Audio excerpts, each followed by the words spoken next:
Sveiki, mėlieji.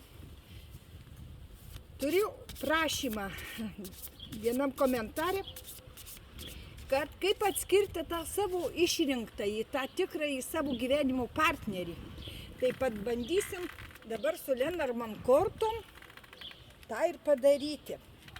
Ir paklausim kortelių, ką ir kaip reikia atskirti, kaip reikia atskirti tą savo sutiktą tikrąjį ir tiesiog dabar užduosiu klausimą konkretų ir labai stiprų. Žinot, yra tokios kronikos Akaši užrašai, kur pasako labai rimtus dalykus apie gyvenimą. Tai yra likimų kortos. Ir dabar paimsim tas likimų kortas 5. 5 kortas, kurios mums turės pasakyti atsakyti į mūsų klausimą. Jūs pagalvokit apie tą žmogų, apie kurį norit sužinoti. 5 kortos bus. 5 kortos, kurios atsakys į jūsų klausimą. Taip.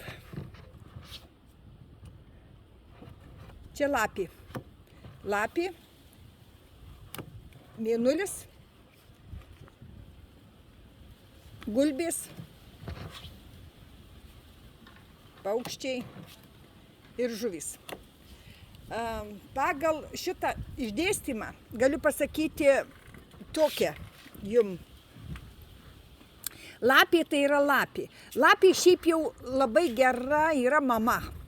Šeiminiškas labai gyvūnas, kuris labai rūpinasi savo vaikais, savo šeima ir jis atsakingas labai, bet žinot,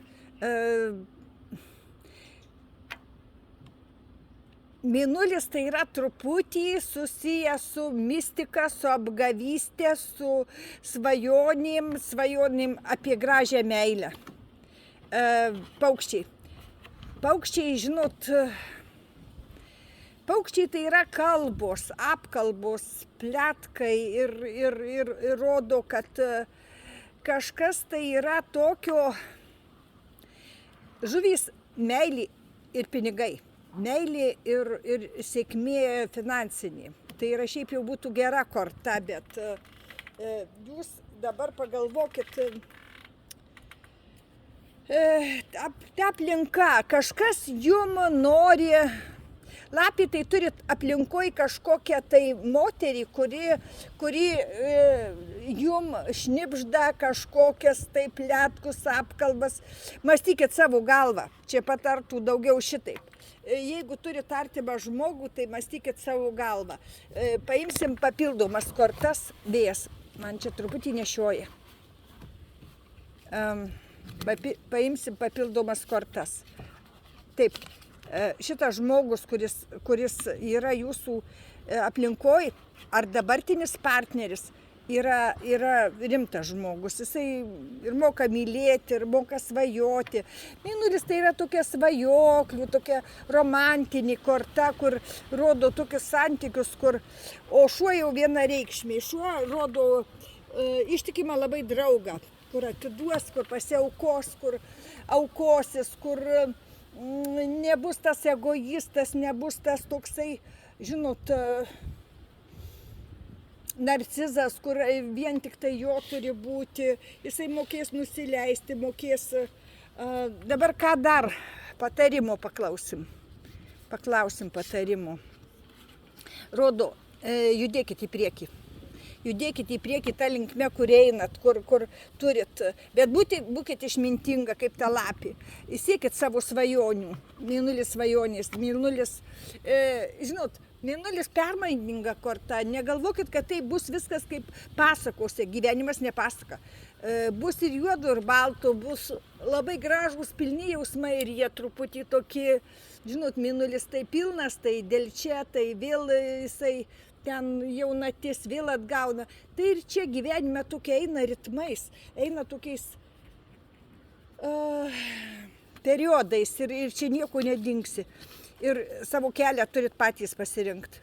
Žinot, kortos gali jums pasufleriuoti taip, bet jūs matot labai aiškiai savo pasirinkimą.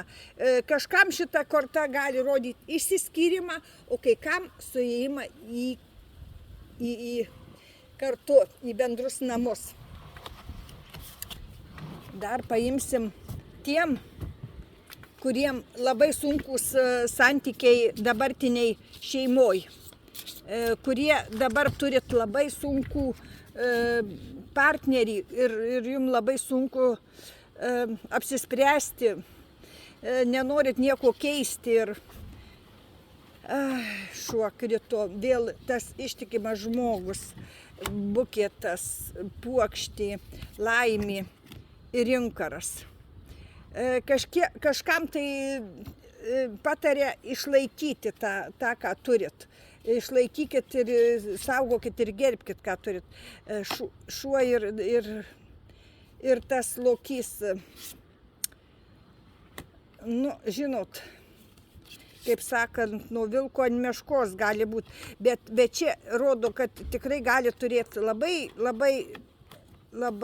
neblogą dar ateitį. Kovokit už savo laimę, kovokit, šnekėkitės, bendraukit. Galbūt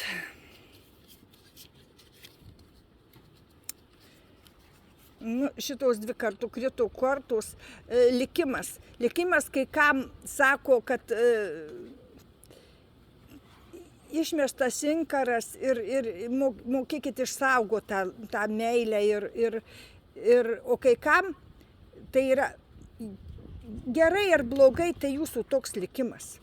Tiesiog jūs vėl papulsit ant to pačio, kaip sakant, grėblio užlipsit, vėl nueisit tą pačią linkmę ir galit keisti tuos partnerius, bet jeigu jūsų likimas toks, jūs nieko kitaip nebus. Vėl kartosis ta istorija labai panaši, labai su tais panašiais dalykais ir nurimkit. Tiesiog tai jūsų likimas. Tai jums parašyta yra ir tai yra, arba liksit vienišas. Čia jau kitaip.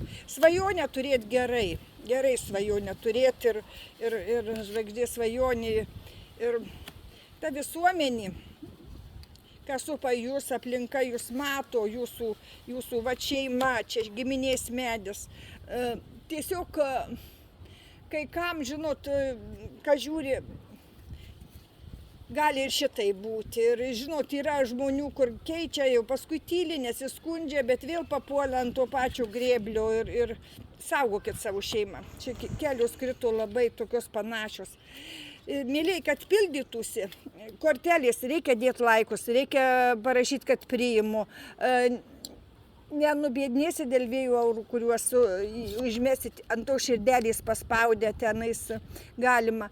Tai yra tokia likimo sumokėjimas. Aš nepraturtėsiu dėl tų 2 eurų, tikrai nebadauju, bet žinokit, tai čia dėl jūsų pačių. Ir jūs rasit tą savo širdį atrakinsit ir pradžiuginsit, kaip jūs išmoksit savo aplinką patys susitvarkyti. Žmogus atsiduria ten ir su tuo, kas jam lemta. Jūsų raktas, jūsų likimą, jūsų laimę, tą laimės lizdelį jūsų rankose.